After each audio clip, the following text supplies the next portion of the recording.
Então vamos lá, a gente já está na reta final aí da EBSER, né? Menos de um mês para a prova, então nós vamos, nesse modo, continuar mantendo a questão do foco nos pontos que já foram explorados em provas anteriores da EBSER. Nesse módulo, nós vamos ver os seguintes assuntos. Vamos ver sistemas de informação, a resolução do Conselho Nacional de Saúde 553 de 2017, que é a Carta dos Direitos e Deveres da Pessoa Usuária da Saúde, a resolução da Diretoria Colegiada da Anvisa, número 63 de 2011, que fala das boas práticas de funcionamento para os serviços de saúde, e a resolução também da Anvisa, número 36 de 2013, que trata da segurança do paciente em serviços de saúde. É sempre muito importante em relação às resoluções, né, saber o que é orientado por elas. Então, assim, saber que, por exemplo, a RDC 36 se refere à segurança do paciente, ou que a RDC 63 se refere às boas práticas de funcionamento para os serviços de saúde. E toma só cuidado, porque uma é 63 e a outra é 36, ou seja, visualmente, né, fica fácil da gente confundir quem é quem. Isso aqui pode ser explorado como uma questão de prova, perfeito? Mas vamos aqui às questões que já foram cobradas em concursos anteriores. Então, essa é uma questão de 2017, da banca IBFC, e diz o seguinte: atualmente, o Sistema de Informação em Saúde que objetiva e permite obter informações sobre os cadastros de famílias, condições de moradia e saneamento, situação de saúde, produção e composição das equipes de saúde é o... E aí você dá aquela pausa e escolhe a sua resposta. E na sequência, o que a gente vai fazer? A gente vai falar um pouquinho sobre esses assuntos envolvidos nessa questão. Perfeito? Vamos lá, então. Então, a primeira coisa que a gente precisa lembrar é que existem sistemas de informação, né?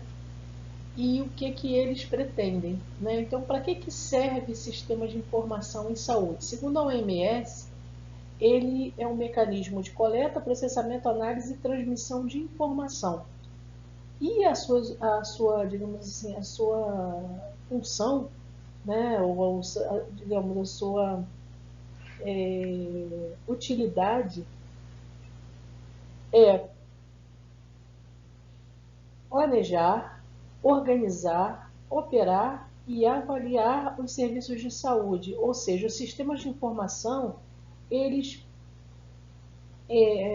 fornecem as informações necessárias ao planejamento, à organização, às operações do SUS e à avaliação dos serviços de saúde. Então, tudo em saúde, tudo no SUS é referente a sistemas de informação.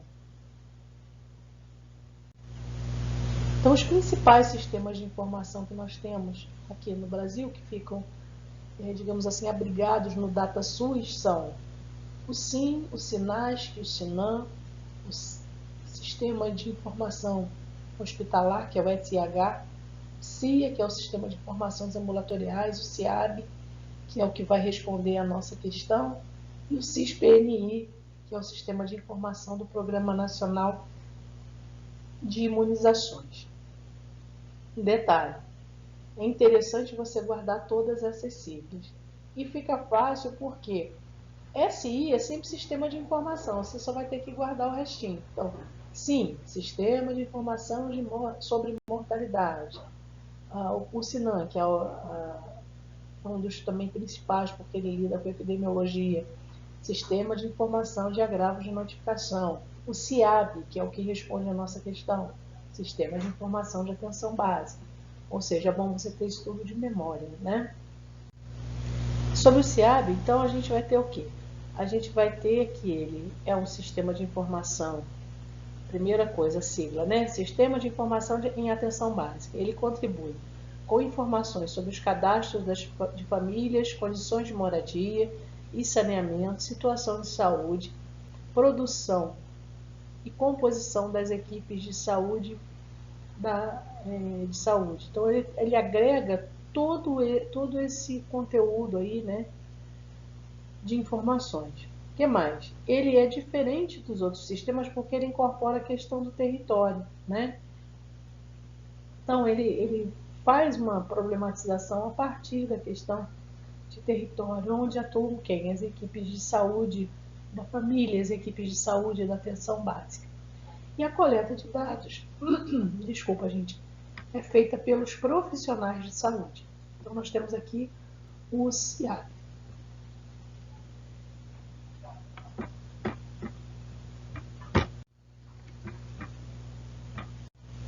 O CIAB conta com os seguintes sistemas informatizados para o suporte das suas ações. O SISVAN, que é o Sistema de Informação em Vigilância Alimentar e Nutricional. Esse sistema acompanha as crianças desnutridas. O SIS Pré-Natal, que é um sistema de informação para registro de dados de atenção pré-natal, faz o acompanhamento das gestantes durante a gravidez, né, que está integrado também com o sistema de informação ambulatorial e o sistema de informações hospitalares. O Hiperdia, que é um sistema de cadastramento e acompanhamento de hipertensos e diabéticos, né?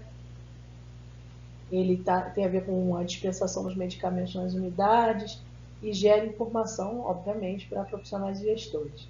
E o Siscolo, que é o sistema de informação de câncer de colo de útero. Então, todos esses sistemas aqui dão suporte às ações do CIAB, né? Então, temos aqui a nossa questãozinha. O que a nossa questão diz? Atualmente, o sistema de informação que objetiva e permite obter informações sobre cadastro de famílias, condições de moradia e saneamento, e situação de saúde, produção e composição das equipes de saúde é o CIAB. Não é isso? Letra A, então, no nosso número 1. Então, a gente tem aqui a questão número 2, que ela aponta o seguinte. Tem como objetivo coletar, transmitir e disseminar dados gerados rotineiramente pelo Serviço de Vigilância Epidemiológica, isso é bem importante, para apoiar processos de investigação e de análise sobre as principais doenças e agravos e sujeitos à notificação compulsória. Esse enunciado refere-se a que sistema de informação? Então, você dá aquela pausa, escolhe aí o que você acha que é e a gente vai conversar a seguir. Então, como a gente já havia mostrado para você, temos esses sistemas de informação aqui, que são os principais, são 7, né? Alguns aqui estão passando por atualizações, mas as questões de prova ainda pedem essa lista aqui, que é a lista tradicional desses sistemas de informação. Então, é bom a gente guardar com aquilo que a gente falou, a sigla referente a cada um deles, né? No caso, o que vai responder a nossa questão é o SINAM. Então, qual é a sigla? O que significa essa sigla? Sistema de Informação sobre Agravos de Notificação. Então, é sobre ele que a gente vai falar. Só para lembrar, né? O SINAM, ele é um sistema de informação que é descentralizado, ele já se encontra adaptado ao processo de municipalização há algum tempo.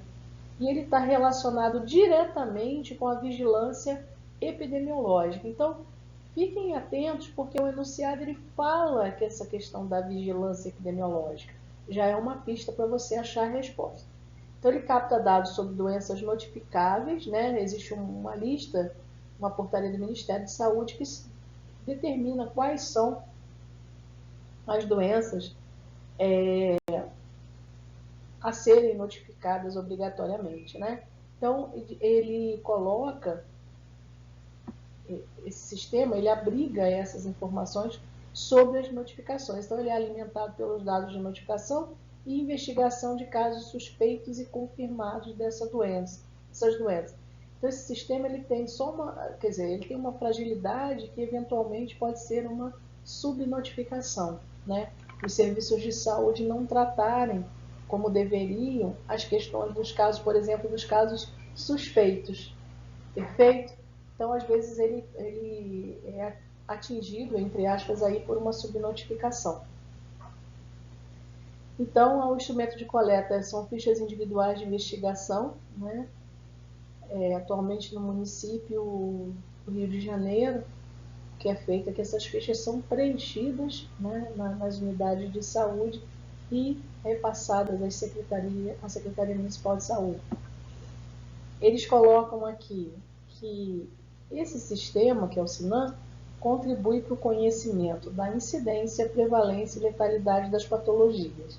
Ainda não vi questões da IBFC ou da VUNESP pedindo exatamente sobre isso, mas é sempre bom a gente ter de memória o que são esses conceitos. Então vamos dar uma olhadinha nisso. Nós temos esses indicadores relacionados ao SINAM, ou seja, do SINAM saem informações importantíssimas para esses indicadores que a gente vai mostrar aqui. Então, eles falam aqui do coeficiente de prevalência, né? Então, prevalência é o número de casos de uma doença que existe num determinado local e num determinado tempo, ok? Então, assim, vamos pensar o número de casos de diabetes na população. Então, aí a gente vai ter o conhecimento do coeficiente de prevalência, né? Ou o número de casos de tuberculose numa determinada população. Também é um conceito de prevalência. Então, você pega o número de casos existentes naquele intervalo de tempo que você está pesquisando e divide com o número de pessoas presentes na população, certo? Perfeito. Diferente do coeficiente de incidência. O que é incidência? Incidência tem a ver com o número de novos casos daquela doença. E ela é calculada pela população exposta a risco. Então, vamos pegar assim, tuberculose. Como é que a gente faz como é que a gente descobre a incidência ou o coeficiente de incidência de tuberculose? Pega os números novos de casos de tuberculose naquele intervalo de tempo que você está pesquisando e divide pela população exposta ao risco de adquirir essa doença naquele tempo. Aí você vai ter o coeficiente de incidência. Da mesma forma, diabetes. Pega lá o número de casos novos e divide pelo número de pessoas expostas ao risco do adoecimento. Depois eles colocam aqui, coeficiente de letalidade. O que é letalidade? Letalidade tem a ver com o quê? Com morte, né? Então, eles colocam esse coeficiente, ele vai agregar informações do SINAM, mas ele vai também precisar compor com informações que vêm do sistema de informação de mortalidade. Por quê? Porque ele é a divisão do número de óbitos sobre o número de pessoas doentes. Então, a gente vai ter aqui esse coeficiente. Então, prevalência, você guarda assim, é o número de casos existentes, entre aspas, é uma medida estática. Tenho 100 casos de tuberculose dentro da comunidade onde atendo, ou tenho 1000 casos de tuberculose no município do Rio de Janeiro, né? Quem dera. Enfim, depois os coeficientes de incidência é o número de novos casos e a letalidade é a capacidade que uma doença tem de matar. Tipo assim, o número de óbitos comparado com o número de pessoas doentes. Então, assim, se eu quiser saber a letalidade, por exemplo, da tuberculose, eu vou pegar o número de óbitos por tuberculose e dividir pelo número de doentes, né?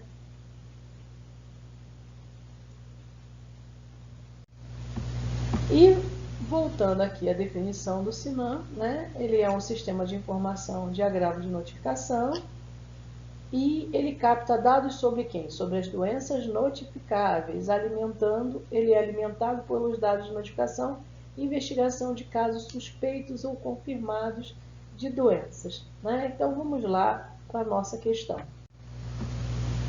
Tem como objetivo coletar, transmitir e disseminar dados gerados rotineiramente pelo Serviço de Vigilância Epidemiológica para apoiar processos de investigação e análise sobre as principais doenças e agravos e sujeitos à notificação compulsória. Então, assim, nesse enunciado tem aquela pista que eu te falei, né? Dados gerados pela vigilância epidemiológica. Falou disso, você já pensa de imediato em quem? No Sinan. Perfeito? Vamos para a próxima questão. Número 3. O Pacto pela Saúde foi um marco na evolução histórica de organização na saúde do Brasil. Seus componentes foram o Pacto pela Vida, o Pacto em Defesa do SUS, o Pacto de Gestão. A saúde do idoso é uma das 6 prioridades do Pacto pela Vida. Sobre a saúde do idoso, considerando os termos do Pacto pela Vida, assinale a alternativa incorreta. Então, uma pausa aqui, que a gente já passou aqui para uma questão resolvida. Não há problema quanto a isso, essa questão está até fora aqui do módulo que ela deveria estar, mas não tem problema também não. Quando a gente pega lá o tópico número 1 do edital, lá no finalzinho eles falam assim, arcabouço legal do SUS. O que é o arcabouço legal do SUS? São todas as normas que já foram feitas. Como do pacto a gente encontra poucas questões relativamente, vamos trabalhar isso aqui e vamos tentar tirar o maior proveito possível. Então eles dizem lá, sobre a saúde do idoso, né? O que está incorreto? Então, só para a gente memorizar rapidamente, nós temos o Pacto pela Saúde de 2006, com a portaria do Ministério da Saúde em 2006, e que tinha 3 dimensões: Pacto pela Vida, Pacto em Defesa do SUS e Pacto de Gestão. Dentro do Pacto pela Vida foram estabelecidas algumas prioridades, foram 6 no total. E dentro delas, a saúde do idoso é uma das prioridades. Então, essa questão se refere ao quê? A saúde do idoso. Quem é o idoso lá dentro do Pacto pela Vida? Até baseado em conceito da OMS. O idoso é o sujeito de 60 anos ou mais.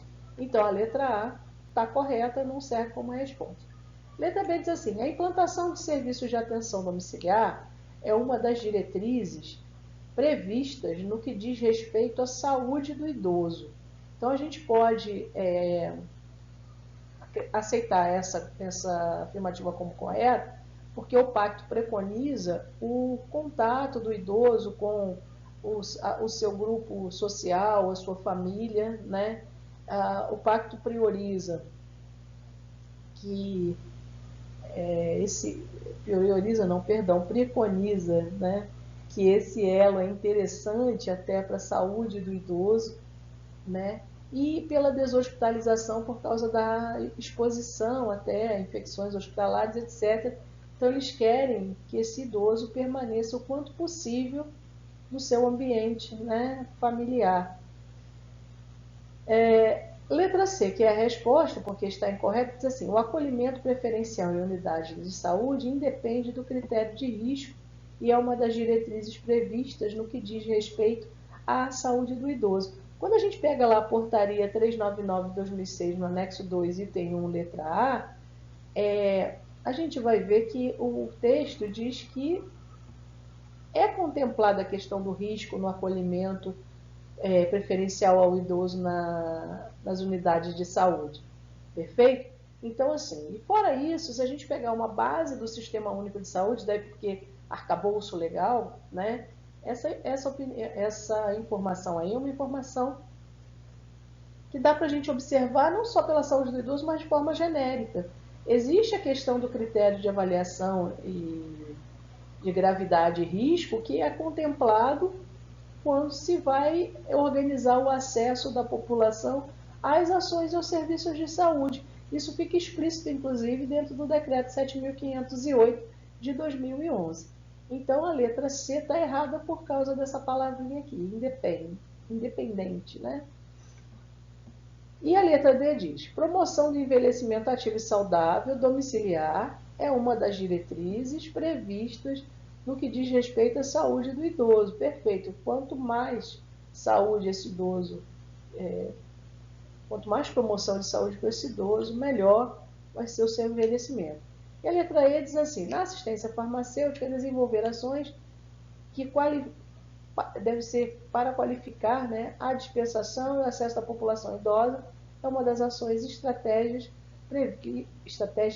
previstas no que diz respeito à saúde do idoso.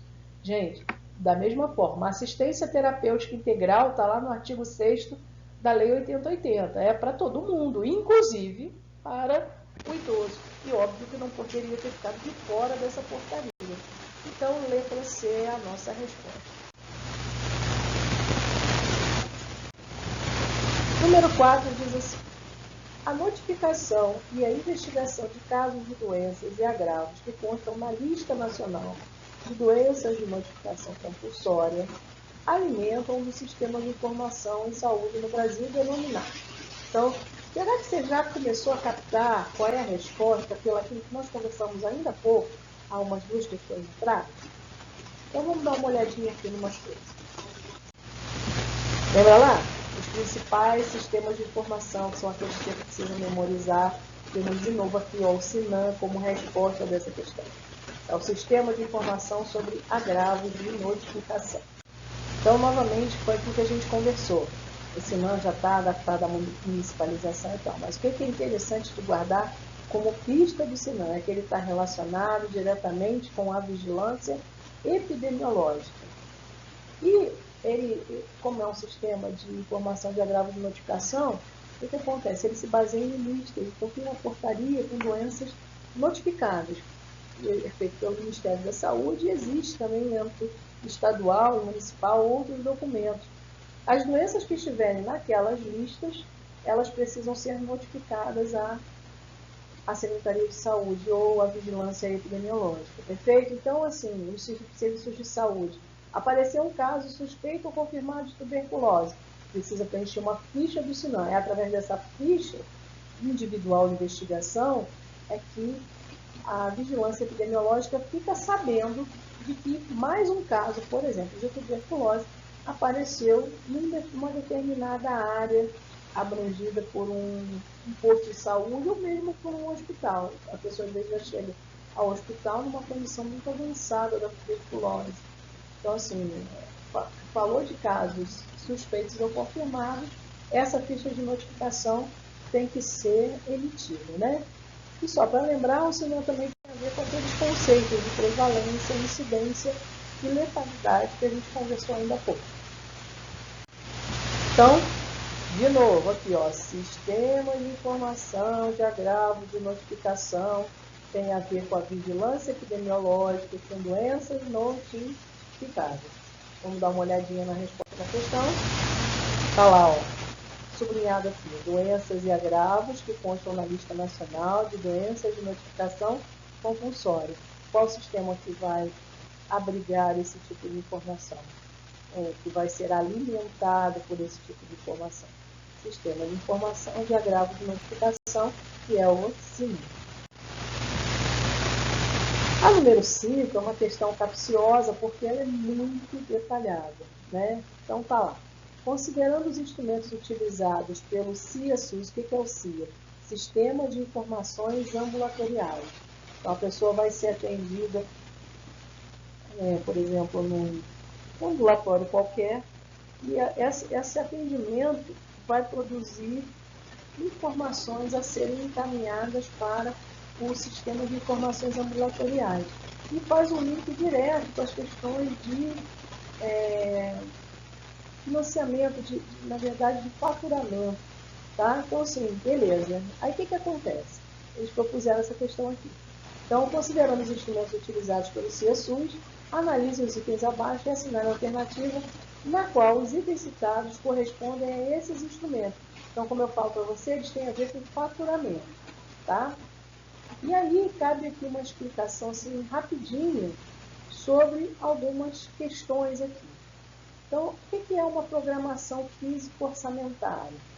Os estabelecimentos de saúde, os públicos, por exemplo, eles têm lá uma habilitação para prestar alguns serviços, né?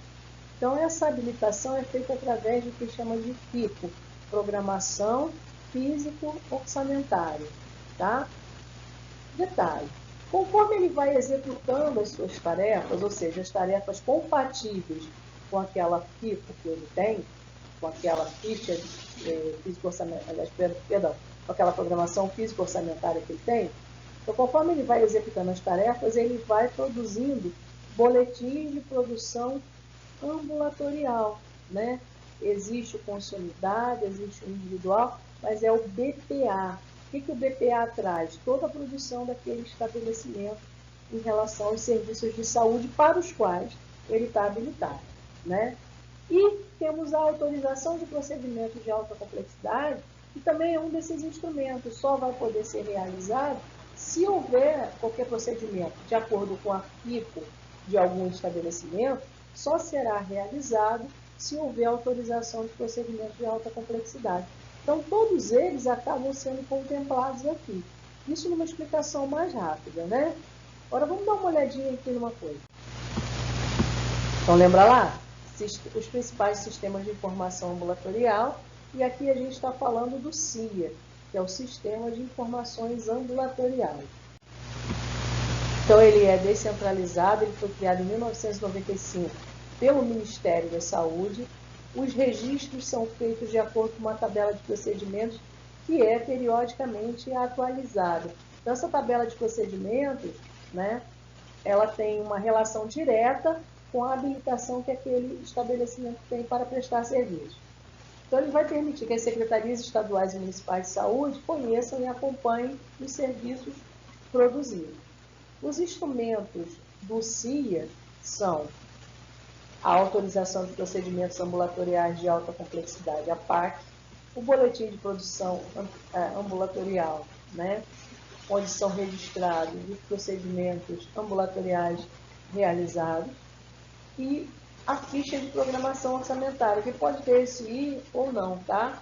Então, qual é a ficha? Ele não contempla dados sobre diagnóstico, motivo de atendimento, ou seja, ele faz o mesmo, ele tem uma relação mais direta com a questão de faturamento.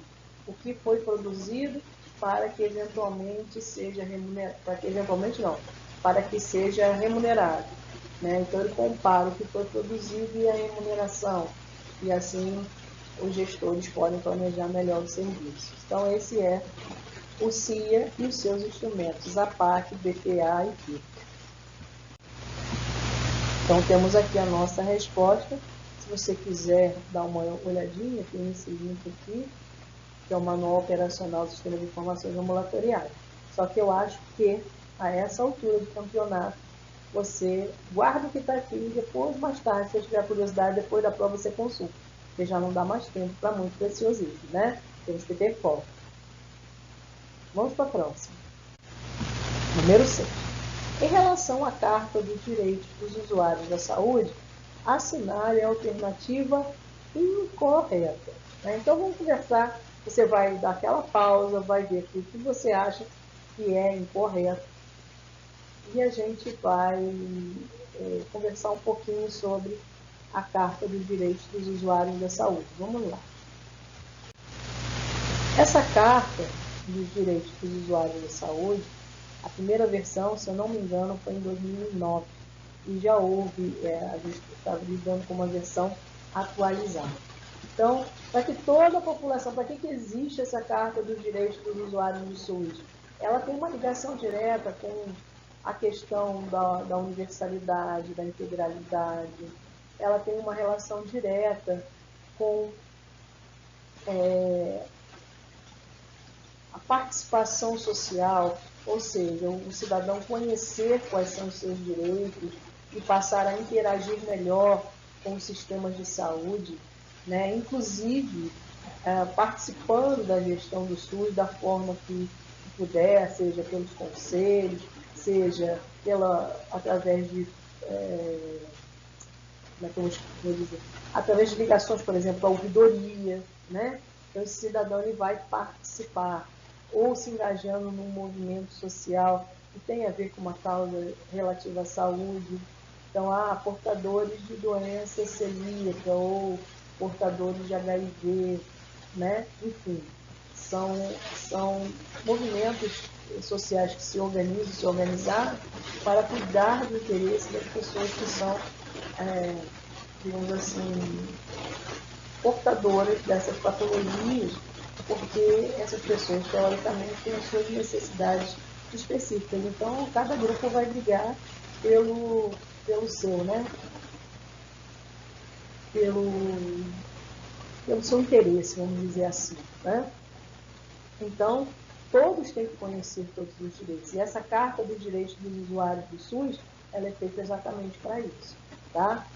Então, vai ser, eles dizem aqui que essa carta é um documento que vai ser distribuído nos serviços do SUS e conselhos de saúde, além de estar disponível no site do Conselho Nacional de Saúde. Então, veja como tem uma ligação aí com a participação da sociedade na gestão do SUS. Olha, é o Conselho Nacional de Saúde expondo essa carta no site.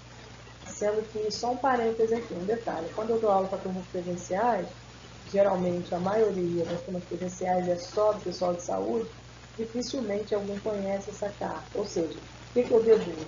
Em determinada unidade da federação, essa carta não está sendo distribuída no serviço. Mas, de toda forma, a ideia é que ela fosse distribuída no serviço e, além do que, estivesse disponível pelo site da internet. Vamos lá. Então, na nossa questão, diz assim: em relação à Carta dos Direitos dos Usuários da Saúde, assinale a alternativa incorreta. Então, eles falam aqui que todo cidadão tem direito ao acesso ordenado e organizado ao sistema de saúde, e esse acesso dará prioritariamente sobre pelos serviços de saúde da atenção básica. Lembra lá que é prioritário, mas não é exclusivamente pela atenção básica. O acesso tem que ser garantido no SUS, né, para começar. E a porta de entrada preferencial é a atenção básica. Depois ele diz assim: quando houver limitação da capacidade de atendimento do serviço de saúde aos usuários, a prioridade para a resolução do seu problema deverá ser baseada em critérios de vulnerabilidade clínica e social, sem qualquer tipo de discriminação ou privilégio. Então, a gente está lidando aí com a história do princípio da igualdade, né? Da mesma forma, quando ele diz aqui, a letra C: todo cidadão tem direito ao consentimento ou recusa de forma livre, voluntária, esclarecida, depois da adequada informação a quaisquer procedimentos diagnósticos, preventivos ou terapêuticos, salvo se isso acarretar risco à saúde pública. Então, há o direito de recusa, sem dúvida, é o princípio da preservação da autonomia das pessoas em relação à sua integridade física e moral, né? Então, essa preservação da autonomia, que é um princípio que está lá no artigo 7º da Lei 8080, baliza aqui esse texto colocado na Carta dos Direitos dos Usuários da Saúde. E letra D diz assim: nas situações de urgência e emergência, o atendimento se dará de forma incondicional em qualquer unidade do sistema, deveria ser dessa maneira, né? E a letra E diz: o direito básico de ingresso digno ao cidadão só pode ser assegurado nos sistemas de saúde públicos ou privados conveniados com o SUS. Não, o direito básico é em todos os serviços de saúde. A porta de entrada principal é a atenção básica, a atenção primária, mas se a pessoa tiver em risco iminente de morrer, ela vai ser socorrida até mesmo no estabelecimento privado. Então, é a letra E a nossa resposta. E assim, né, é interessante que a gente olhar aquelas dicas que a gente sabe lá desde o tempo do Enem ou do tempo do vestibular, né, que tinha lá: só pode ser assegurado. Tudo que for assim muito taxativo deve despertar a nossa suspeita na hora de fazer questões de prova, perfeito? Vamos lá. Então, tem uma questão aqui de 2019 que fala dessa resolução 553, né, que é a resolução que é a nova Carta, digamos assim, dos Direitos dos Usuários da Saúde, né, que estabelece que toda pessoa tem direito à informação, aos serviços de saúde, aos diversos mecanismos de participação.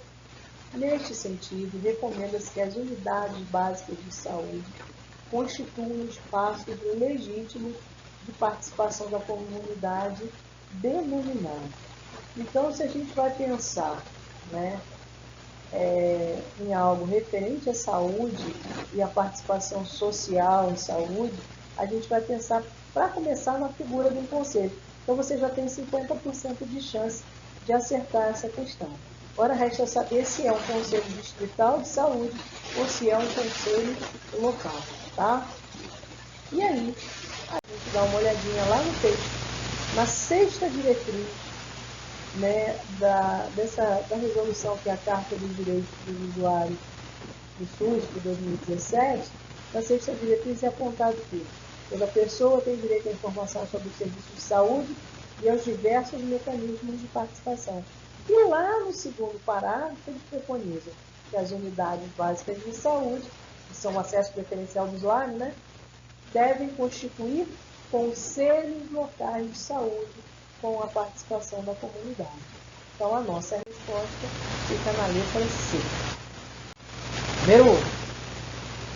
A Carta dos Direitos dos Usuários de Saúde, aprovada pelo Conselho Nacional de Saúde em junho de 2009, e repara, é uma questão de 2019 que vai se referir à Carta de 2009. É uma das mais importantes ferramentas para que o cidadão brasileiro conheça os seus direitos e possa ajudar o Brasil a ter um sistema de saúde com muito mais qualidade.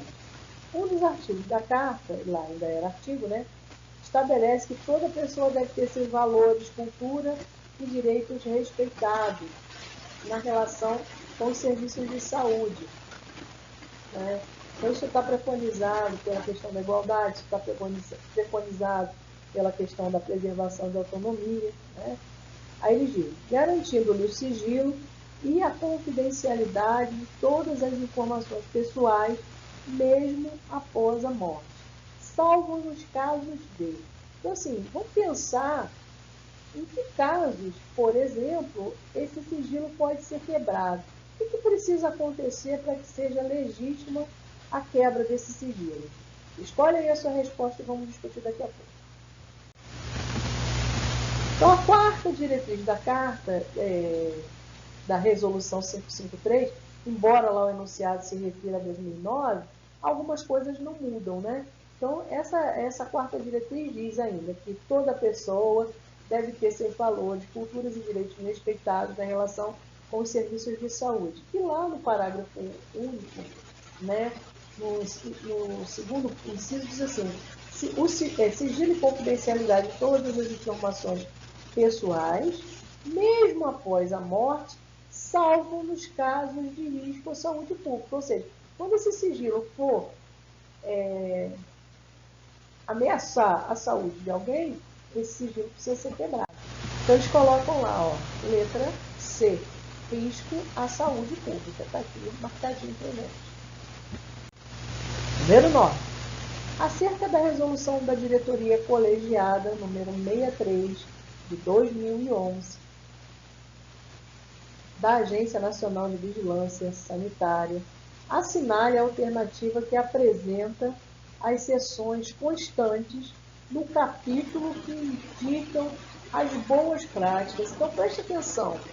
O que eles querem aí? As seções que compõem o capítulo. Você precisaria conhecer aí, ou precisa conhecer, o esqueletinho da resolução colegiada número 63 de 2011. Então, quando a gente... isso é uma covardia até te pedir para marcar a questão, mas vamos dar uma olhada aqui nos itens que compõem esse capítulo. Então, está lá, ó. Resolução 63 de 2011, capítulo 2. Quais são as seções que compõem esse capítulo? Aí a gente tem lá, do gerenciamento, seção 1, né? Do gerenciamento da qualificação. Ela vai do artigo 5º até o artigo 7º. Seção 2, da segurança do paciente, pega o artigo 8º. Seção 3, das condições organizacionais, pega do 9 ao 23. Seção 4, do prontuário do paciente, pega do 24 ao 28. Seção 5, da gestão de pessoal, pega do 29º ao 33º. Gente, eu estou falando 24 ao 28, assim, eu acho que tudo é uma questão de memorização. Se ele memorizar, na prova vai estar escrito que é artigo 24º, ou artigo 29º, ou 33º, tá? Então, basta a gente saber o que está aqui, ó. Então, da gestão de pessoal, é a seção 5, da gestão de infraestrutura, seção 6, seção 7, da proteção à saúde do trabalhador, a seção 8ª, da gestão de tecnologias e processos e de controle integrado de vetores e pragas urbanas. Ou seja, eles queriam que você conhecesse essa estrutura, esse esqueletinho aqui. Então, acho que é legal dar uma memorizada, porque essa questão pode ser aproveitada por algum louco, né? E na falta de coisa mais interessante para perguntar, pergunte isso. Porque realmente é uma questão daquelas que é feita realmente para eliminar candidatos. Então a gente vai olhar aqui as respostas e vai chegar à conclusão que a correta, né, é a letra C. É só você comparar com aquela listinha anterior, do slide anterior. Volta lá no cantinho e dá uma olhada. Vai olhando um por um, que é uma forma de fixar também. Tá bom? Então vamos para a próxima questão. Depois, é claro, que você fizer essa revisãozinha que eu estou recomendando aqui, né? Só que eu já fosse passar para a próxima. Dá uma pausa aí, dá uma revisada lá naquele esqueletinho, né? Que está incluso no capítulo 2º. Quais são as seções do capítulo 2º? Isso já foi uma questão de prova, vamos prestar atenção. Vamos assim. Questão número 10 diz assim: considerando a importância da proteção à saúde e segurança dos trabalhadores nos estabelecimentos prestadores de serviços de saúde e aspectos relacionados a esse assunto, julguem o item a seguir. Então, a letra A letra A, não, perdão, né? Letra A. A proposta é a seguinte, para a gente julgar se está certo, se está errado. Só uma pausa aqui rapidamente. Lembra lá? CESP-NB, ela joga uma afirmativa e você tem que avaliar se está certo ou se está errado, né? Então, dá uma pausa aí, pensa, a gente já discute sobre isso. Então, a resolução 63 de 2011, no capítulo 2, diz o seguinte, artigo 45. O serviço de saúde deve garantir que seus trabalhadores, com possibilidade de exposição a agentes biológicos, físicos ou químicos, utilizem vestimentas para o trabalho, incluindo calçados compatíveis com risco e em condições de conforto, né? Quando a gente fala aqui que eles devem garantir, né, essa garantia não é exatamente dar um equipamento de proteção individual referente aos calçados, né, necessariamente. Isso aí vai depender de outras regulamentações. Mas, de toda forma, esse serviço de saúde tem que garantir que os trabalhadores reduzam o risco envolvido no trabalho, né, no seu trabalho, e também com condições de conforto. Então, isso nos leva a responder que o que está afirmado aqui, a RDC 63 de 2011, determina que o serviço de saúde deve garantir que seus trabalhadores com possibilidade de exposição a agentes biológicos, físicos ou químicos utilizem vestimentas para o trabalho, incluindo calçados compatíveis com risco e em condições de conforto. Está correto, né? Se a gente tivesse lá numa prova da CESP-NB, a prova da CESP-NB só tem 2 colunas, você marcaria a letra C, mas não é essa banca a banca da vez. Eu puxei essa questão aqui porque é uma das poucas questões envolvidas com o concurso da EBSERH que foram abordadas, né? Então eu tive que lançar a mão desse tipo de banca, mesmo ela sendo diferente do IBFC, que é uma banca assim, costuma trazer múltipla escolha, enfim, diferente da estrutura, por exemplo. Número 11. Sobre a resolução da diretoria colegiada, IDC 36, que institui as ações para a segurança do paciente em serviços de saúde, assinale a alternativa correta. Eles trazem aqui uma série de hipóteses para você avaliar. Avalia aí, marca e a gente já conversa. Então, é correto afirmar o quê? Aquilo que está na letra B de bola. A segurança do paciente é compreendida como a redução ao mínimo aceitável do risco de um dano desnecessário associado ao cuidado de saúde. Então, da onde sai essa resposta? Ela sai lá do artigo 3º, que aborda algumas definições, né? Então, nesse artigo 3º, a gente vai ver, por exemplo, o conceito aqui de segurança do paciente. Esse artigo 3º convém você fazer uma bela revisão a respeito dele. Perfeito? Vamos a seguir. Número 12. A fim de contribuir para a melhoria da prestação de serviços de saúde, qualidade de assistência e segurança do paciente, instituiu-se a Resolução 36. Decora isso, tá? 36 tem a ver com o quê? Segurança do paciente. Então, eles colocam aqui. E regulamenta como ações. Então, quais são as ações voltadas para a segurança do paciente? Dentro dessa lista aqui, você vai ter que observar qual a resposta correta. A resposta correta é a letra D de dado, né?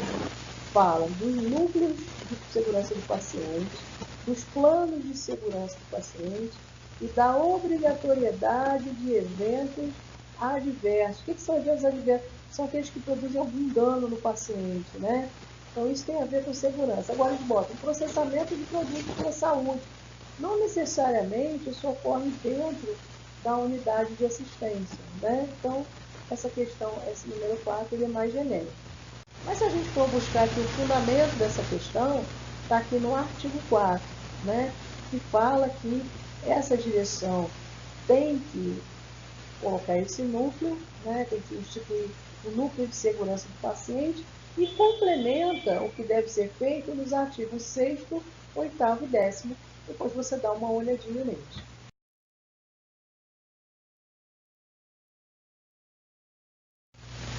Então, agora a gente vai destrinchar aqui a questão número 13, né? Diz lá, RDC 36, que refere-se, né, à segurança do paciente, tem por objetivo instituir ações para a promoção da segurança do paciente e a melhoria da qualidade nos serviços de saúde.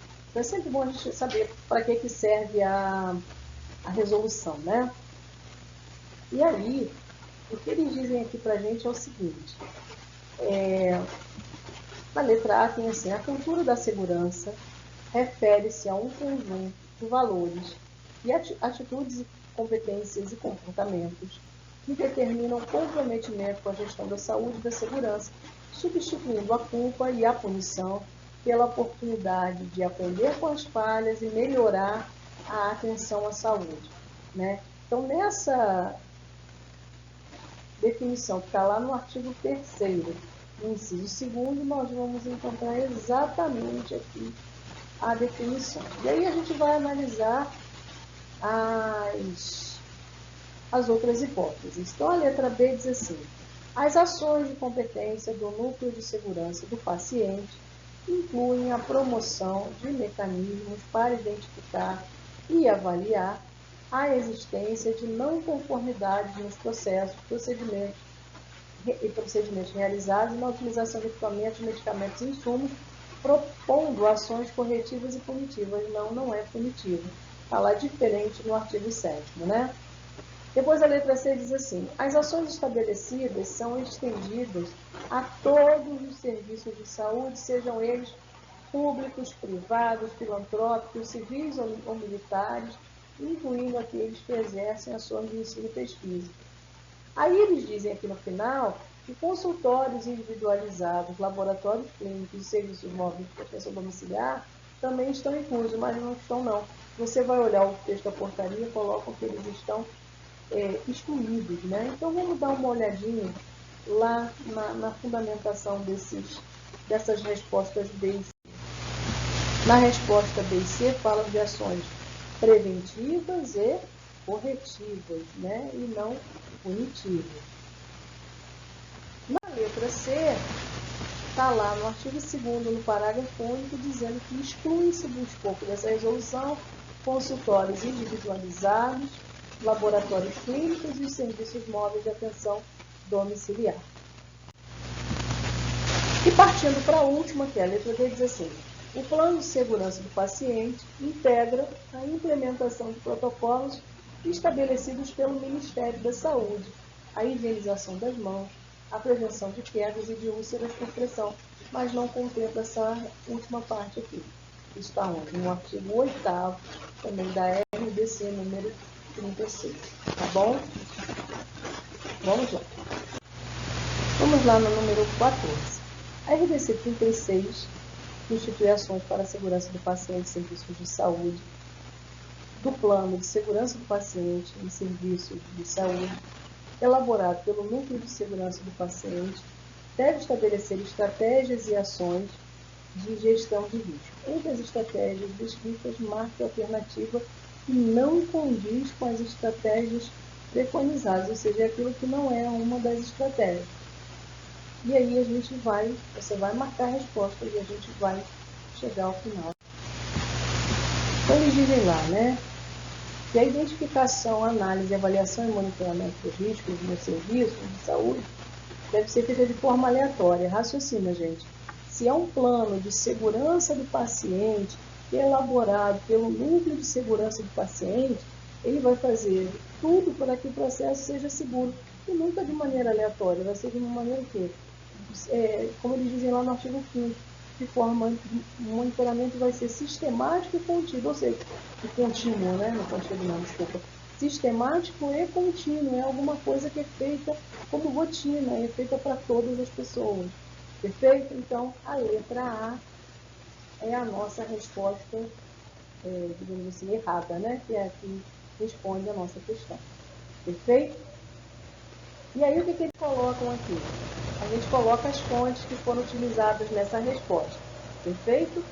E aí, eu espero que vocês tenham estudado bastante e que continuem com foco, porque a data da prova já está próxima. Obrigada.